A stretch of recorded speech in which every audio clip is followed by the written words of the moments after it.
ஆண்களுக்கு இழைக்கப்படும் கொடுமைகளை கண்டித்து சென்னையில் ஆர்ப்பாட்டம் நடத்தப்பட்டது.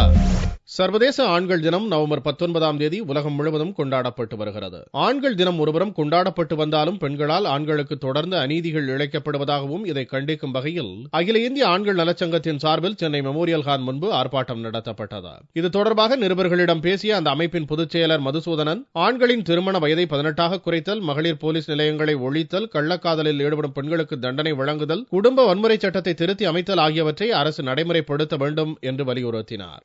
ஆண்களுக்கு எதிராக இழைக்கப்படும் சட்ட மீறல்கள், அவமதிப்புகள், பொய் வழக்குகள் எதிராக ஆண்களை ஒன்று திரட்டும் வகையிலும் ஆண்கள் சந்திக்கின்ற பிரச்சனைகளை நேரடியாகவும் அல்லது மத்திய மாநில அரசுகளின் துணை கொண்டும் ஆண்களை பாதுகாக்க வேண்டும் என்ற ஒரு காரணத்திற்காகவும் இன்றைய தினம் இந்த ஆர்ப்பாட்டம் நடைபெற்று கொண்டது.